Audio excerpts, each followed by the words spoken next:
I mean, I read that you were a dancer, but they never said what kind of dance. Is that really the style that you did? Or jazz. Jazz. Well, I went to North Carolina School of the Arts. Yeah. And studied ballet and jazz. Ballet and jazz. But I love, well, you can't do Fosse without knowing a good background of ballet, but I love jazz. Yeah. Yeah. Well, that's true of any art form, isn't it? I mean, dancing probably more than most, but no matter what style you do, if you have classical training, you'll be better at the style you do, right? Absolutely. Yeah. Oh, yes, you get me on the pulpit on that one, I will preach that from sun up to sundown. Well, preach it, sister. Let me hear what you say. I got a feeling, Matthew, with you, I would be preaching to the choir. Yeah. Okay. Well, I won't monopolize you, but thank you. It's been a pleasure. Okay, thank you for calling, Matthew. I have a question from Lee. I guess this is a little different from the scene you had the most fun of, but she wants to know which storyline did you have the most fun being part of. She says the blindness storyline was her favorite, but she thought the multiple personalities one looked fun to film. Did you have a favorite storyline? It was the multiple storyline was the most fun. Going around with Lacey and the costume changes in and of itself was really fun. I mean, just the costumes and just running up and down the hall with people just cracking up. That was it was a lot of fun. Mm-hmm. And then B in the chat room. These are a great group of girls who went to June 5th and to the Henry's Hat event. That was, I think, the day before the Frances Reed charity event that you were part of.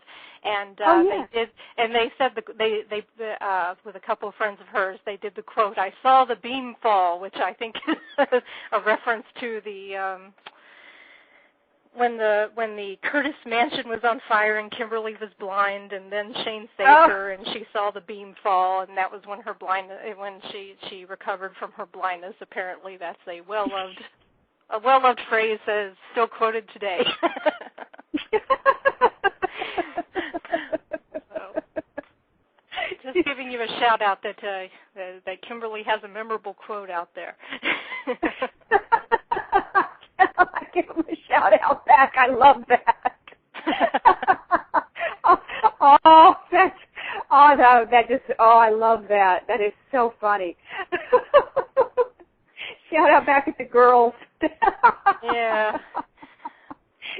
That'll revive anybody's eyesight.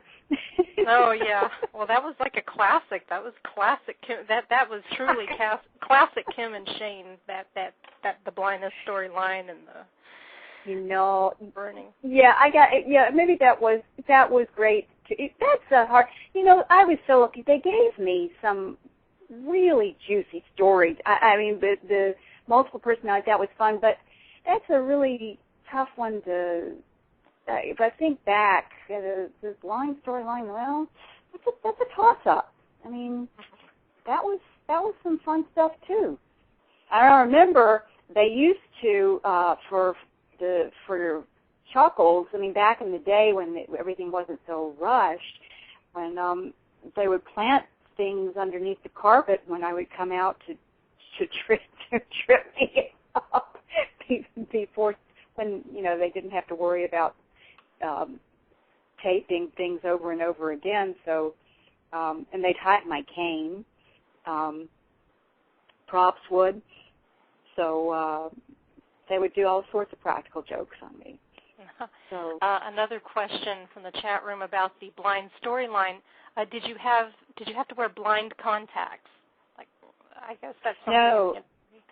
No. I went to the Braille Institute and studied. In fact, I went over there with McDonald Terry. He had some business to attend to, at the Braille Institute. So he and I went over there, and I went to observe. They were very kind, and I said I had a storyline I was working on, and I needed to do some observation. That's the way I was trained in my school. Is that we did research, and so I studied my research for about a month before we started the storyline, and so I adjusted my eyes accordingly to a couple of students they said that I could work with. So those were my eyes. Ah, okay. Well, we are starting to get close to time near the end, but I do want to ask, other than, this return back to days, what else are you up to these days? What else? Getting ready to adjust to the empty nest syndrome. Dun, dun, dun. As we speak, my youngest is getting ready to go off to school, study to be a nurse. My eldest is married and living in Florida, and so I now have a life. Oh, I so identify. Okay. Well, my daughter just graduated from kindergarten last week, so I've still got a ways to go before empty nest syndrome. Yes. Enjoy every minute of it. It goes by too fast. It really does. And, and you'll be thinking, oh, if only I had time. Well, just wait. Then when you have time, it's like, oh, what do I do with myself? Oh, yeah. It gets that way. Do you think you're going to be doing it?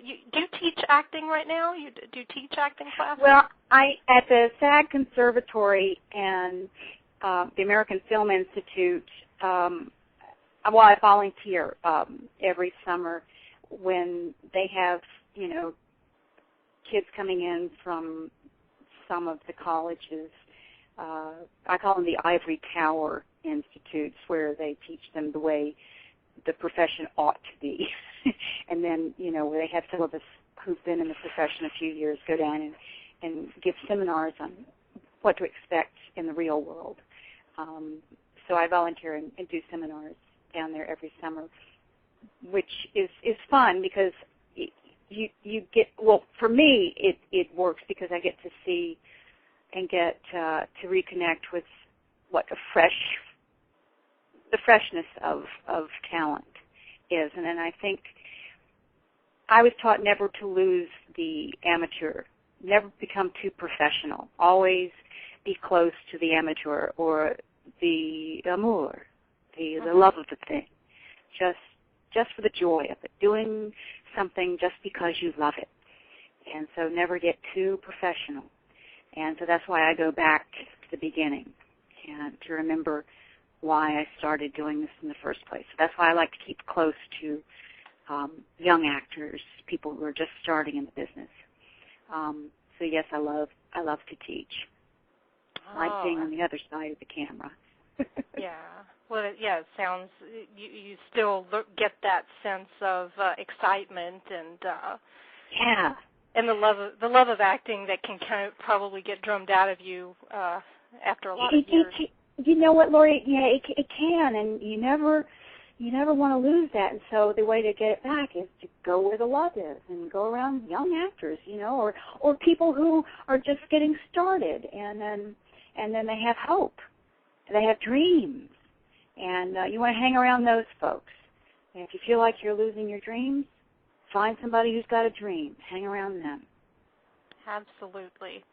Well, Patsy, this has been great.